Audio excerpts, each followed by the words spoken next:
우리가 신앙생활하면서 초대교회로 돌아가자. 주님께서 세우셨던 우리 성경에 기록되어 있는 그 힘차고 아주 다이나믹한 하나님의 역사가 힘있게 일어났던 초대교회로 돌아가자는 그와 같은 운동들이 많이 일어납니다. 그래서 우리는 성경을 찾아서 초대교회의 성령과 함께 힘있게 하나님의 나라를 세워갔던 여러 가지 교회들을 우리들이 보고 읽고, 교회들을 통하여 또 오늘 우리 펠로십 교회가 또 우리 교우들이 함께 나아가야 될 그와 같은 믿음의 방향과 교회의 목적들을 다시 한번 세우기도 합니다. 그런데 그러면 성경에 기록되어 있는 모든 교회들이 정말 우리가 모델로 삼을 만한 그와 같은 완벽하고 정말 성령 충만한 좋은 교회였는가? 성경에 보면은 초대교회에 세워졌던 많은 교회들 중에 그렇지 못한 교회가 있었습니다. 거꾸로 질문하면 성경에 기록되어 있는 초대교회의 많은 교회들 중에 정말 문제 많고 탈 많았던 교회는 어떤 교회인가? 이런 질문을 던지면 바로 우리에게 떠오르는 교회가 오늘 우리가 읽은 바로 고린도에 세워진 고린도 교회입니다. 이 고린도는 지형적으로 볼 때 이 소아시아, 사도 바울이 주로 처음에 사역했던 아시아, 지금으로는 터키 지방이죠.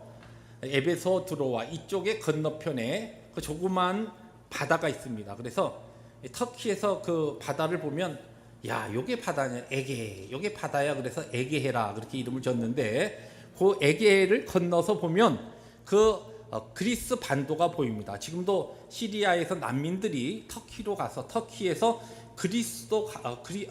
그리스 지방으로 유럽으로 가기 위해서 난민들이 배를 타고 가다가 많이 전복되고 많이 물에서 죽는 그 지역이 바로 이 에게해입니다. 이 건너로 가면은 여러분들이 지금 왼쪽에 보시는 그 고린도라고 하는 그 밑에 섬과 위에 반도를 연결하는 항구 도시입니다. 이 고린도라고 하는 이 지역은 그 당시에만 해도 상업적인 면에서 이 유럽의 마게도니아 지방의 가장 아주 부가 아주 풍부한 상업 도시로 부가 형성돼 있었고, 그런가 하면은 그 모든 그 유럽과 마게도니아의 문명을 리드하는 그와 같은 헬라 문화를 리드하는 또 문명이 발전된 도시이기도 했습니다. 그런데 또 하나 그런가 하면은 윤리적으로 도덕적으로 아주 타락한 도시이기도 했습니다. 그래서 이 고린도에는 지금도 옛 터가 남아 있습니다만은 이 비너스라고 하는 그런 여신을 섬기는 이 신전이 이 고린도 그 지역의 높은 그 힐에 언덕에 자리 잡아 있었고, 거기에서 그 신전에서 일하는 여사제들이라 그러면 지금 뭐 좋은 표현으로 여사제지만 그 당시에 그 비너스 신전에서 그 항구 도시였던 이 고린도에 들어오는 많은 무역업자들이 성매매하는 그와 같은 아주 음란한 곳이 바로 이 비너스의 신전에 있었는데, 그 여사제들이 1000명 이상 이 고린도 지역에 있었습니다. 그래서 그때에 그 지역에 헬라어로, 이 그리커로 이 코린티아조마이라고 하는 그런 단어를 쓰면 이 고린도 사람 같다, 또 고린도스럽다, 이런 표현이 어떤 뜻이냐면 사람이 음란하다, 음행한다라고 하는 그와 같은 단어로 코린티아조마이라고 하는 그와 같은 그리커가 그 당시에 널리 통용되던 그런 이 고린도 교회가 있었던 지역은 그런 윤리적으로 도덕적으로 아주 타락해 있으면서 동시에 부적으로 또 문명은 굉장히 발달된 그와 같은 지역이었습니다. 우리가 살고 있는 그래도 여기 이 포모나 LA 동부는 괜찮습니다만은 사실 LA라고 하는 우리가 살고 있는 이 천사의 도시라고 하는 이 LA는 기후는 좋지만 실제적으로 전 세계에 아주 이 음란한 포르노 산업의 본고지가 어디냐? LA 할리우드 지역입니다.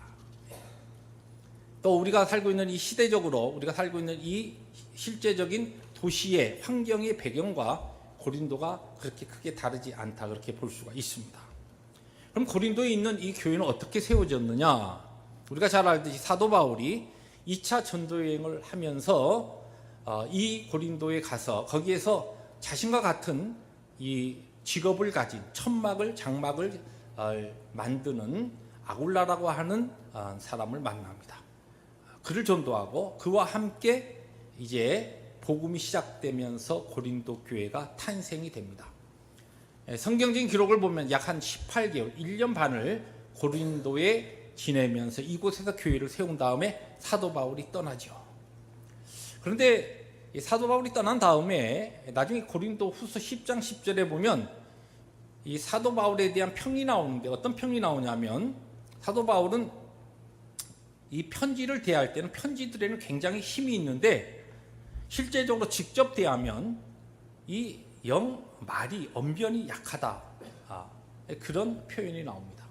실제 능력 있게 정말 하나님의 놀라우신 그 사역을 감당하던 사도 바울이 아마 이 설교, 말씀을 전달하는 데는 좀 약했던 것 같아요. 사도 바울이 떠난 다음에 그 다음에 이 고린도 교회에 아볼로라고 하는 알렉산드리아 출신의 유대인이 와서 사역을 하는데 이분은 굉장히 언어가 능통하고 아주 말을 잘했던 것 같아요. 성경 전체적인 사도행전과 그 다음에 바울 서신들을 쭉 정리해 보면은 이런 이야기를 한번 만들어 볼 수 있습니다. 고린도 교회 예배가 주일 예배가 끝났어요. 그리고 이제 각 가정교회로 흩어져서 목장 예배를 드리러 흩어졌습니다. 한 목장에 모여서 한 분이 이야기를 합니다. 나는 요새 우리 아볼로 목사님 설교가 얼마나 은혜가 되는지 내가 요새 그냥 예수 믿는 게 정말 살맛이 난다. 그러면서 요새는 말씀이 오늘도 특별히 주신 말씀이 너무 은혜가 돼가지고 그 말씀만 붙잡고 내가 한 주 한 주를 막 힘있게 살아간다. 그런 간증을 하는 거예요. 그러니까 그 옆에 있던 사람이 맞아. 나도 요새 아볼로 목사님 말씀을 들으면 너무 힘이 나고 정말 은혜를 많이 받아. 그런데 우리 그 전에 우리 교회 개척했던 바울 사도님은 이상하게 왜 이렇게 말씀이 그렇게 말씀만 하면 졸렸지? 말씀이 또 너무 딱딱하고 졸리고 그래서 또 뭐 말씀만 딱딱한 게 아니고 또 왜 이렇게 길어? 설교를 하시면 그래서 그때는 너무 내가 은혜를 못 받았는데 요새 너무 은혜를 받아. 여러분 사도 바울이 3차 전도 여행에 보면 실제적으로 너무 설교를 길게 하다 보니까 한 청년이 난간에 이렇게 있다가 졸다가 떨어져서 죽다가 다시 살아나죠. 유두고라고. 설교가 얼마나 길고 지루했으면 듣다가 졸다가 떨어졌겠습니까? 그래 이제 뭐 교인들이 앉아서 이런저런 얘기를 하는 거예요. 그러니까 한쪽에 있던 집사님이 그래도 그렇게 말씀하시면 안 되죠. 우리 그래도 고린도 교회 개척한 목사님인데 그 목사님이 그래도 열심히 우리 교회 오셨고 1년 반 동안 자비량으로 목회하면서 본인이 장막 끼우면서 그러면서 교회를 세웠잖아요. 그래서 우리 교회가 지금 있는 거예요. 그리고 그 바울 사도께서는 그래도 사도 아닙니까? 지금 아볼로는 목사님은 사도예요. 사도. 그것뿐인가요? 얼마나 능력이 있었어요. 뭐 설교만 잘한다고? 아니죠. 우리 바울 사도를 그렇게 폄하하면 안 됩니다. 그러니까 한쪽에 있던 분이 사실 집사님 나도 그게 좀 궁금했는데 제가 이야기를 들어보니까 예수님께서 세우신 사도는 예수님 당시에 12명 사도 세웠다는데 그리고 그 가룟 유다가 예수님 팔았다가 나중에 마띠아 다시 리플레이스 했잖아요. 그런데 우리 사도는 그래도 예수님과 함께 같이 지내던 3년 반을 주님의 사역과 함께 동참하던 사람 사도라 하는데 바울 사도라고 그러는 게 조금 그게 뭔가 이렇게 못 믿어져요. 바울 사도라고 하는데 뭐 본인이 사도라고 하니까 뭐 주님께서 이방인의 사도로 세웠다고 와서 그렇게 하니까 우리야 뭐 그런가 했지만 가만히 이야기 들어보니까 그게 아니더라고요. 그리고 예수님께서 교회를 세우는 데는 이 예수님의 사도 중에서도 수제자 베드로 그 위에 그래서 반석 위에 세운다 해가지고 게바에 교회를 세운다고 했다. 그런 얘기 들었습니다. 그러니까 우리 교회는요 고린도 교회 이러면 안 되고 반석교회 있잖아요. 반석교회 게바교회라 그렇게 교회 이름을 재야 되는 거예요. 그렇게 또 한 사람이 이야기를 하는 거예요. 그러니까 한쪽에서 가만히 있던 늑숙대한 장로님이 에이 참 몰라도 너무들 모르시네. 아볼로가 뭐고 사도 바울이 뭐고 베드로가 뭡니까? 오직 교회는 우리 주님 그리스도의 교회이죠. 교회는 그리스도교회, Church of Christ. 교회가 그렇게 교회가 돼야지. 무슨 주님과 우리 사이에 그 누가 끼는 그거 아닙니다. 여러분들 지금 생각 잘못하고 있어요. 뭐 아볼론이 뭐 사도 바울이니 우리 초대 교회의 목회자였던 우리 사도 바울이니 또 뭐 베드로니 게바니 반석이니 그거 다 소용없습니다. 오직 예수님입니다. 그래서 그냥 이야기가 설왕설래 하다가 목장 모임이 끝났습니다. 한 주 지나고 두 주 지나고 나중에 이 고린도 교회에 문제가 생겼어요. 한 그룹이 우리는 바울파다. 우리는 바울 그룹 딱 생기고, 우리는 지금 현재 목사님 아볼로 그룹, 우리는 반석 그룹, 게바 그룹, 베드로 그룹, 우리는 그리스도 그룹. 고린도전서 1장 12절에 그 내용이 나옵니다. 이 고린도에 사도 바울이 교회를 1년 반 동안 세우고서 떠난 다음에 고린도 교회에는 정말 문제가 많았어요. 그런데 나중에 고린도 전서후서를 읽어보시면 뭐 별의별 문제가 교회 안에 다 있습니다.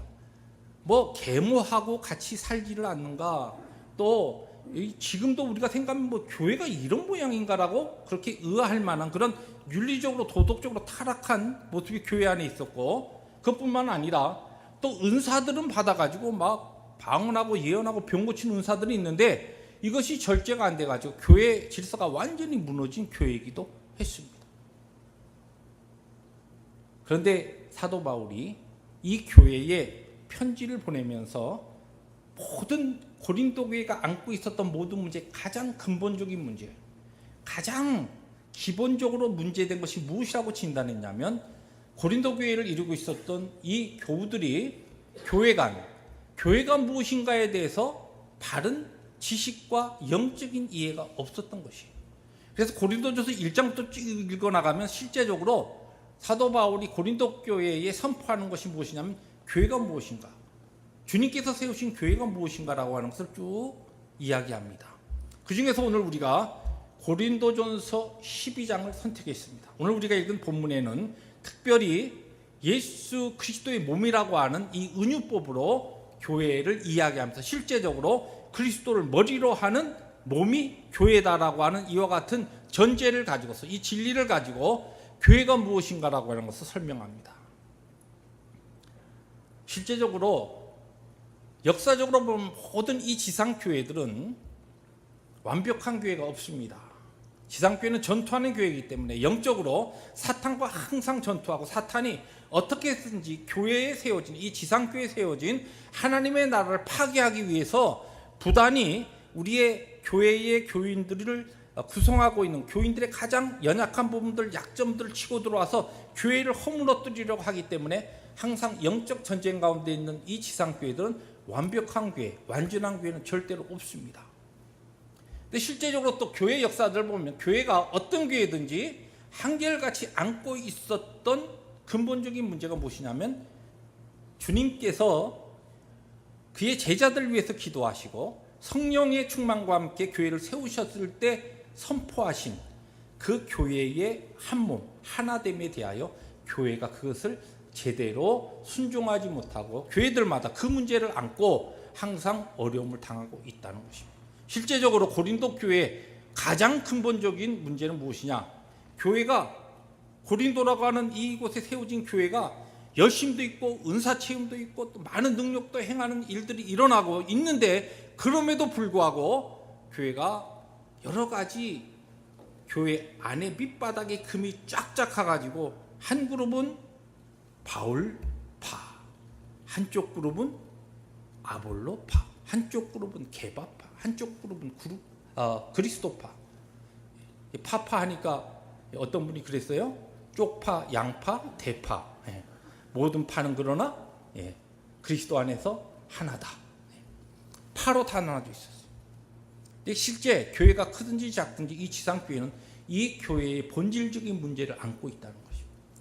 이와 같은 문제들을 어떻게 교회가 신앙적으로 극복하고 바른 교회에 대한 신앙관을 가지고 교회를 바로 우리들이 이해하고 우리의 문제들 앞에서 하나님의 가르침을 우리들이 순종하느냐에 따라서 교회가 하나님께서 세우신 그 목적과 교회의 사명을 제대로 잘 감당하는 교회로, 건강한 교회로 설 수가 있고, 그러하지 못할 때에 말씀을 통하여 훈련되지 못하고 바른 하나님의 말씀에 세워지지 못할 때 교회가 계속적으로 갈등과 어려움을 경험할 수밖에 없다는 것입니다.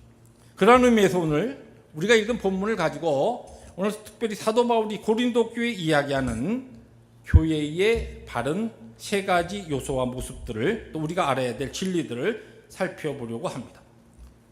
오늘 12장에서 이야기하는 중요한 전제는, 교회는, 믿음의 공동체는 하나님께서 부르셔서 예수 그리스도를 머리로 하는 하나의 몸이다라고 하는 그것이 전제입니다. 이 진리를 가지고 선포하는데, 첫 번째, 그와 같은 진리 가운데, 교회 가운데 우리들이 기억해야 될 것이, 첫째는 하나님께서 많은 지체를 지으셨다라고 하는 것이. 이게 중요한 것이, 주어가 뭡니까? 하나님께서예요. 많은 지체들이 모여들었다가 아니에요.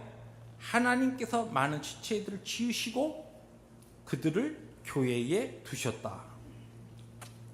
오늘 우리가 읽은 말씀에 자주 등장하는 구절들이 있습니다. 12절에 보면 몸은 하나인데 많은 지체가 있고, 그 다음에 14절에 몸은 한 지체뿐만 아니요 여럿이니. 이게 지금 강조하는 게 계속 몸이 하나의 지체로 이루어지지 않았다는 것이, 여러 가지 지체가 한 몸을 이룬다. 근데 이 부분을 18절에서 이렇게 이야기합니다. 하나님이 그 원하시는 대로 지체를 각각 몸에 두셨으니. 여러분 여기 지금 화면을 보시면 이 단어 중에서 제가 노란 글씨로 하이라이트 해놓은 단어가 있습니다. 하나님이 그분의 원하시는 대로 그 다음에 두셨으니라고 하는 이 단어는, 이 원래 원어가 부정과거 분사형입니다. 이 무슨 뜻이냐면은, 과거에 하나님께서 한 시점에서 이와 같은 하나님의 원하신 계획, 그리고 두신 창조적인 만드심을 하나님이 하셨다는 거예요. 이걸 쉽게 표현하면, 교회를 하나님께서 여러 지체를 통하여서, 우리 교우들이 각각 다른 지체들을 통하여 교회를 세우실 때는 이미 창세전에 하나님께서 계획하신 그분의 원하시는 뜻에 따라서 하나님께서 우리를 창조하시고 만드시고, 그리고서 교회를 그리스도의 머리로 하는 교회로 우리를 모아 놓으셨다. 우리를 몸에 두셨다. 하나님께서 우리를 그와 같이 교회에 오늘 우리로 하여금 발을 들여놓게 하셨다. 그런 뜻이. 우리 펠로십 교회가 이 난가지 얼마나 교회들이 많습니까? 이민에 와서 또 하나님이 인도하신 가운데 한국에 살다가 이민 오는 그 퍼센테이지가 그렇게 많지 않지 않습니까? 또 미국 땅에서도 뭐 오늘 보니까 뉴욕에서 오신 손님도 있고 2부 예배에 참석하셨었는데, 이런 우리 식구들이 있어요. 네. 또 시카고, 뭐 휴스턴, 애틀란타, 지금 애틀란타 크죠. 한인들이 많이 삽니다. 근데 하나님께서 오늘 우리를 이 남과주에 보내주셔서 이 남과주에 살게 하시고, 그리고 펠로십, 이 로컬 철치, 지역교회로 우리를 인도하셨다는 것이. 그냥 내가 선택해서 온 것 같지만, 나의 선택과 내 기도와 내 모든 발걸음의 배후에는 하나님의 창세전의 계획하심과 하나님의 인도하심, 하나님의 두심이 우리 가운데 있다는 것입니다. 이것이 첫째, 교회에 대한 바른 이해입니다. 그러면 나에 대한 신앙의 고백도 이 신앙의 고백이 돼야 되지만, 우리의 주위에 있는 형제 자매에 대한 우리의 신앙적인 관점도 그렇게 돼야 돼요. 왜 저 사람은 우리 교회에 왔어? 이게 아니라는 것이, 하나님께서 그를 우리 교회에 인도하시고 보내신 거예요. 왜 나 같은 사람만, 한 지체만 아닙니다. 여러 지체, 나와 다른 여러 지체들 하나님의 원하시는 대로 각각 몸에 두셨다는 것이에요. 그래서 이것을 어떤 설교자는 좀 재미있게 표현했습니다. 하나님께서 나를 우월한 존재가 아닌 유일한 존재로 만드셨다. 하나님께서 나를 다른 교회를 이루는 데 있어서 다른 사람보다 우월한 존재가 아니라 우리 각자를 유일하게, 유니크하게, 독특하게 하나님의 창세전의 그분의 계획과 섭리대로 그분이 만드셨다가 오늘 2017년 하나님의 주권과 섭리와 역사 가운데 우리 펠로십 교회를 이루게 부르셨다라고 하는 것입니다. 가장 중요한 교회가는 교회를 이루는데 내가 아닙니다. 하나님이 주옵니다. 하나님이 하시는 일입니다.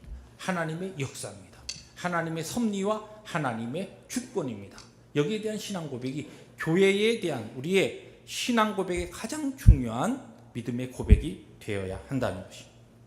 두 번째로 오늘 성경이 이야기하는 것은 그런데 모든 하나님께서 이렇게 모아주신 모든 지체가 필요하고 너무너무 귀하다라고 하는 것을 성경 우리에게 가르칩니다. 먼저 21절에 보면 이런 말씀이 나와요. 같이 한번 읽을까요? 시작. 눈이 손도로 내가 너를 쓸 데가 없다 하거나 또한 머리가 발도로 내가 너를 쓸 데가 없다 하지 못하리라. 우리 몸의 지체를 이루는 지체 중에는 좀 우리에게 있어서 굉장히 좀 중요하게 생각되는 게 있고 좀 덜 중요하게 생각되는 게 우리가 있을 수 있습니다. 그래서 좀 더 중요하게 생각되는 그렇게 스스로 생각하는 사람이 여기 본문은 뭐예요? 그 지체가 눈이에요. 손에게 내가 너를 쓸 데가 없다. 그렇게 할 수 없다는 거죠. 또 머리 스스로 머리가 없으면 뭐 됩니까? 발더러 내가 너를 쓸 데가 없다. 그렇게 못한다는 것이요.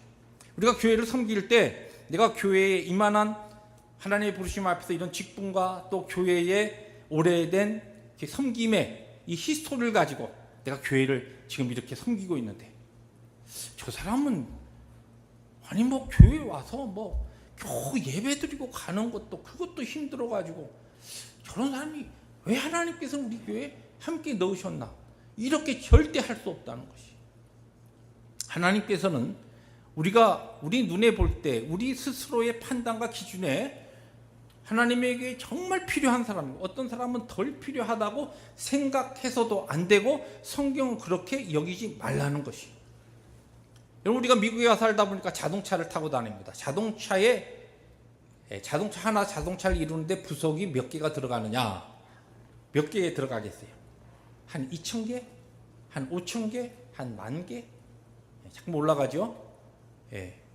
2만에서 3만 개 정도 들어간답니다. 차 하나의 부속이. 어마어마하죠. 어떻게 이렇게 들어갔을까? 근데 실제적으로 이 바디를 이루는 전체 바디와 엔진 부분과 그 다음에 액세서리 세 가지 큰 것으로 나누어지는데 그래서 자동차 업체도 보면 1차 협력 업체가 있고 2차 협력 업체가 있고 중요에 따라서 그렇게 나눕니다. 근데 보면은 여기 캘리포니아 와서 제가 살다 보니까 여기서는 정말 별로 안 쓰는 게 있어요. 뭐냐면 이 와이퍼, 비가 안 오니까 거의 안 쓰더라고요. 근데 제가 처음에 미국에 와서 살던 그 미시피 지역은 거기는 비가 좀 상당히 많이 오는 편이에요. 한 번은 그 스탁빌 교회 목회할 때 여름이 되면은 이제 학생 교회인데 학생들하고 그 엘라바마라고 하는 걸프쇼로 수련회를 갑니다. 교인들이 한꺼번에 딱 떠났어요. 도착했는데 한 가정이 안 오는 거예요.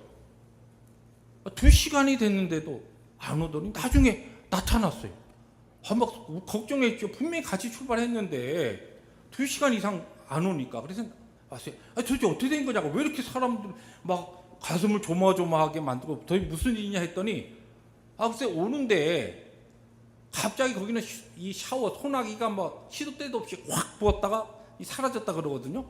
근데 소나기가 쏟아지는데 이 와이퍼를 했는데 와이퍼 그냥 휙 날아갔다는 거예요. 와이퍼 날아가면 그러면 뭐 조심하게 올 수 있냐? 거긴 그렇지 않습니다. 프리웨이에서 와이퍼를 안 움직이면 앞이 전혀 안 보여요. 그래서 옆으로 대야 됩니다. 대놓고 비 지나가는 거 기다렸다가 비가 조금 이제 끝이니까 또 차를 저실히 몰고 또 비가 또 쏟아니까 옆으로 대고 이러다 오니까 2시간 늦게 온 거예요. 캘리포니아 사는 사람들은 와이퍼 별 필요 없는 것 같지만 비 많이 오는 지역. 이번 겨울에는 캘리포니아에도 비가 많이 와서 와이퍼 없으면 안 됐죠. 여러분 평상시에 필요 없는 것처럼 느껴지는 사람. 우리 신앙생활 같이 하면서 저분은 교회에 뭐 함께 신앙생활로 함께 우리가 교회를 세워가는데 저분은 뭘 하는가 눈에 띄지 않는 그분이 꼭 하나님께서 필요하셔서 그에게 창세전에 계획하시고 택하신 그 하나님의 뜻대로 부르셔서 오늘 교회에 함께 넣으시고 함께 꼭 필요한 때, 비가 오는 때 아니면 어떠한 때 그로 하여금 그의 사역, 그의 하나님께서 부르신 그 일 감당하게 하신다는 것입니다. 그러므로 우리가 뭐 열심을 좀 내서 하나님에게 우리 교회 펠로십 교회 내가 손대봐 힘들 거야 이렇게 생각해서는 안 된다는 것이에요. 이 교회 나 아니어도 하나님께서 얼마든지 더 신실한 사람 사용하실 수 있지만 오늘 하나님께서 나를 부르셔서 이 교회를 섬기게 하시니까 하나님의 부르심 앞에 감사함으로 나보다 남을 더 낮게 여기고 교회를 섬길 수 있어야 한다는 것입니다. 그런가 하면은 그 다음에 또 비교하는데 15절 16절에 이런 표현이 나옵니다. 같이 한번 읽어볼까요? 시작. 만일 발이 이르되 나는 손이 아니니 몸에 붙지 아니하였다 할지라도 이로써 몸에 붙지 아니한 것이 아니요 또 귀가 이르되 나는 눈이 아니니 몸에 붙지 아니하였다 할지라도 이로써 몸에 붙지 아니한 것이 아니라. 이 말씀 무슨 얘기냐면 지금 발과 손을 비교하는 겁니다. 발이 자기 스스로 손은 뭐 제가 지금 설교하면서도 손을 많이 쓰잖아요. 제가 티칭을 좀 오래 하다 보니까 보통 목회자들이 손을 딱 놓고서 설교하는 편인데 제가 좀 많이 이렇게 움직입니다. 어떤 분이 자꾸만 정신 사납다고 목사님 손 좀 놓고 설교하세요. 그러는데 이 버릇이 돼 갖고 제가 이렇게 하는 편이에요. 그런데 뭐 아무리 제가 그렇게 한다고 발은 안 흔들거든요. 근데 그러니까 이 발은 보면 저 밑에서 보이지 않는 곳에 항상 있어요. 발이 볼 때는 손은 잘 나가는데 자기는 항상 밑에 있으니까 나는 교회 뭐 하는 게 없다. 그래서 그렇게 생각할 필요 없다는 것이. 여기 보면 또 귀가 이르되 나는 눈이 아니니 귀가 볼 때는 눈은 뭐 사람들 딱 보면 벌써 첫 만나면 어디부터 보나요? 딱 그 사람이 인상이 딱 들어올 때 눈이거든요. 눈이 부리부리하고 봉실봉실하고 참 이쁘다. 제 막내가 얼마 전에 형은 요새 어떻게 나이가 먹어가면서 눈이 점점 더 작아지고 우리 오형제가 다 안 그러는데 형은 그렇게 눈이 감겨서 설교할 때 혹시 교인들이 눈 감고 설교하는지 오해하면 어떡하냐고 이렇게 편지를 보냈어요. 제가 눈이 그렇게 작나요? 참. 그런데 보면 눈은 사람들에게 그렇게 이미지를 주고 눈이 굉장히 중요하게 생각됩니다.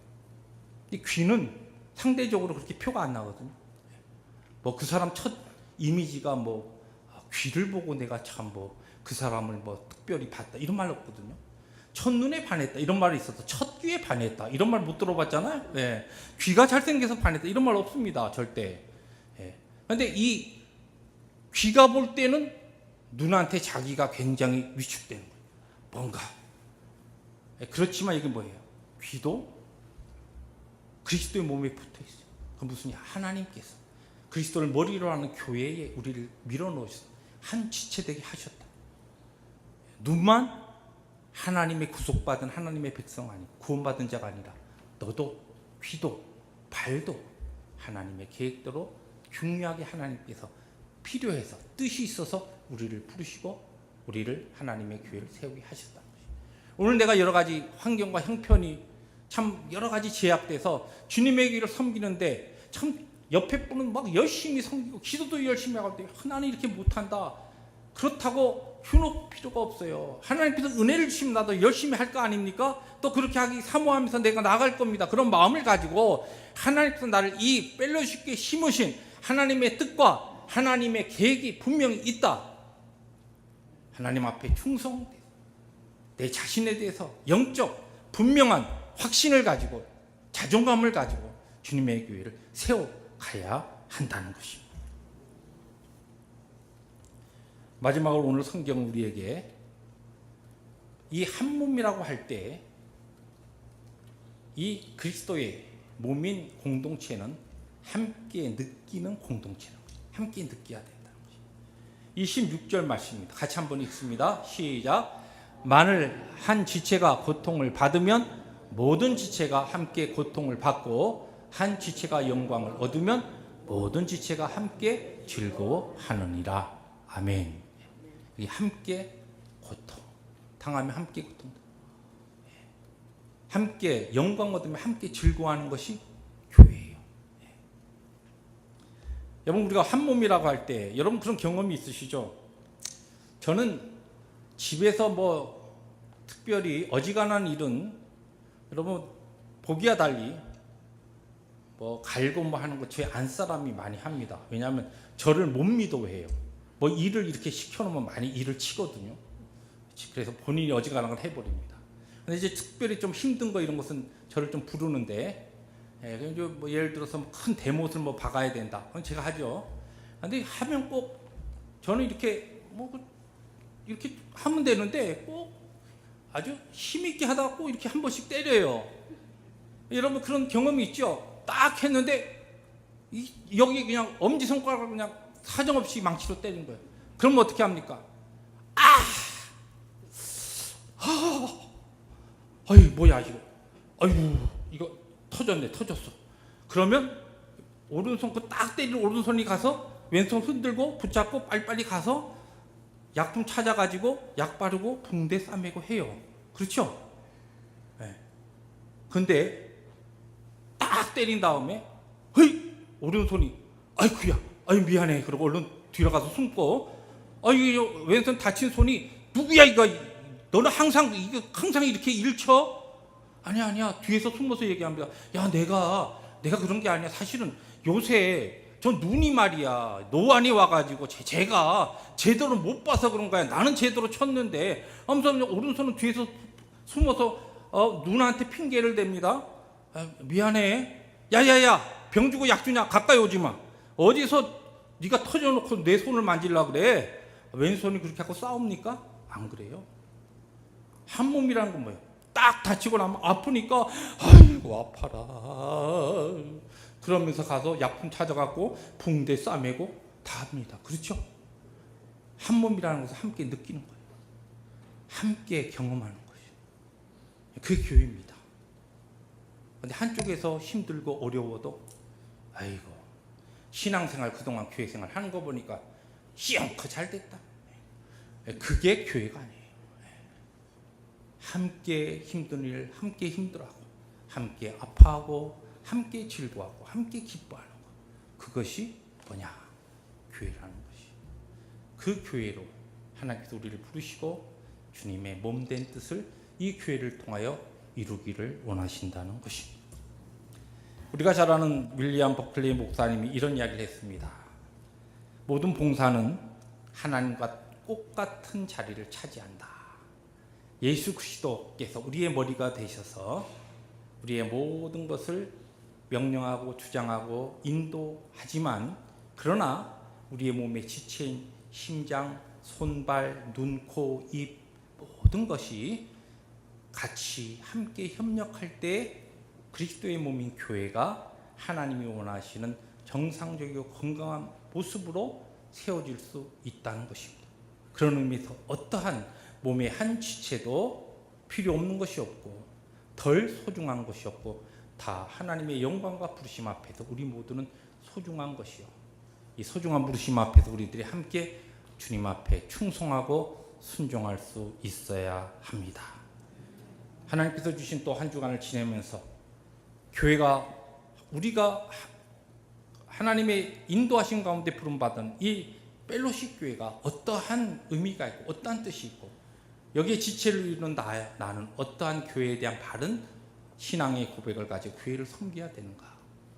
바른 교회 생활이 우리의 믿음을 바로 세우고 바른 교회 생활이 하나님 앞에서 우리를 부르신 그분의 구원의 목적과 그분의 영광을 위해서 살아가는 모든 삶의 바탕이 되는 것입니다. 바른 신앙, 바른 교회관, 바른 하나님의 영광을 위해서 말씀의 근거에서 또 한 주간도 승리하신 우리 모든 교우들 되시기를 주의 이름으로 축복합니다. 기도하십니다.